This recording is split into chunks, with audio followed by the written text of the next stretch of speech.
Hello, everybody, and welcome to Nearly Music, where I, O'Neil Donald, talk about music, life, and fun. And this past Tuesday, I was at Tori Kelly's Where I Belong tour here in Toronto. Yay! It was a sold-out show. There are so many things that I need to talk about. First thing about Tori Kelly. She used little to no backing tracks. By backing tracks, I mean when you get to the chorus of a song and you hear like these background harmonies and things like that. She used little to none. And by the little part, I mean she used that little space in her song "Talk," the little talk, and then she used a bit for "Nobody Love." That's basically it.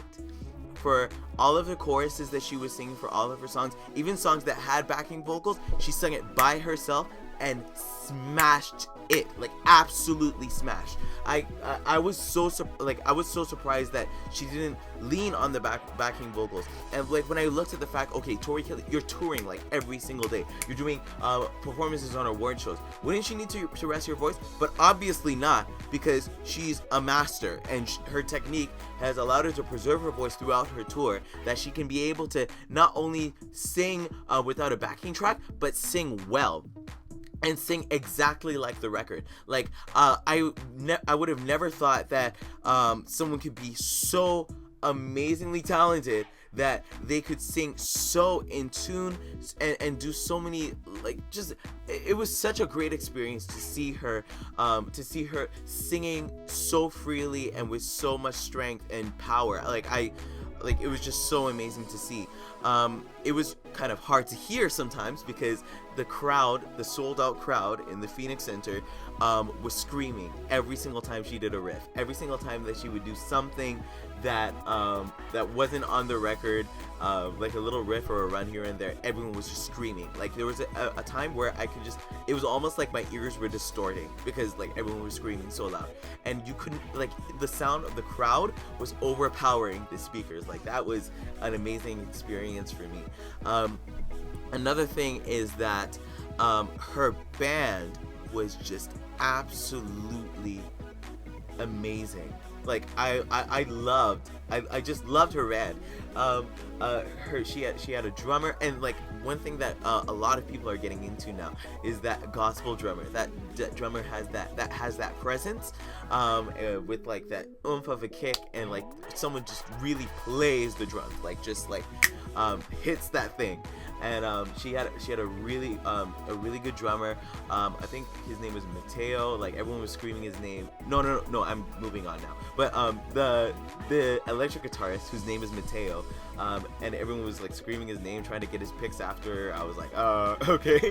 But he just plays with so much heart, and really appreciated that. She had a bassist too. Forgot to name him, and he was killing it too. And the MD as well. Like there's a point where she actually brought out a talk box, or like he brought out a talk box and was doing all of the background harmonies on the talk box. If you don't know what a talk box is, just look up Mr. Talkbox. Another great thing about the band is just that the atmospheres that they created. There were so many songs that had this added atmosphere. Like they did talk, and let me tell you, I was just like, if I had a seat, I would have been holding on to it, because it was just the vibes that were coming from that band. Like just like they had, I think there was like a pad that was under it, that was under like just the guitar, the dun, dun, dun, dun, dun, dun, and like and even when they pulled out for like when the background harmonies came in for the talk, the pulls were so sharp and they came in just so strong. It was just such an invigorating experience for me as a musician, and I just absolutely loved it. And another great arrangement that they had was for City Dove. City Dove they just brought it down. It still had the drums, but like it was mainly piano driven, and it was just so amazing. When Tori Kelly came down to talk about the heart behind City Dove, and talking about being born with purpose, and everyone was about like crying and things like that, and just they weren't really crying, but like it was just a really sentimental moment. And she was sitting on a chair, and it was just a great way to embellish the song and just give it a little twist. I was just blown away at the excellence of the band. If there's anything that I would have said was like, I guess a downer, or not a downer, but I guess a little bit of a thing that could be improved, is that Tori Kelly, she has a thing, she loves to play her guitar. And the thing about playing her guitar is that sometimes that wall that's between the audience and the performer, she kind of didn't really breach it until she would take off her guitar and she would sing, and she would interact with the crowd a little bit, which was really good. One thing I just really enjoyed was just that she took some time and did a bit like just an acoustic set. She did a bunch of her old stuff. She did Confetti. She did a bit of All in My Head. She did the PYT cover, like, and Thinking About You. Just her and her guitar, like just like it was in the old days. Like, I'm glad that she hasn't lost her grounding in that. I am so excited for where she's going as an artist, and her concert was just so great to be at. I'm 23, and there were a bunch of 14-year-olds that definitely had more energy and whatever, and could scream louder and whatever, so I just didn't bother. But I was just so like zoned into everything that was going on.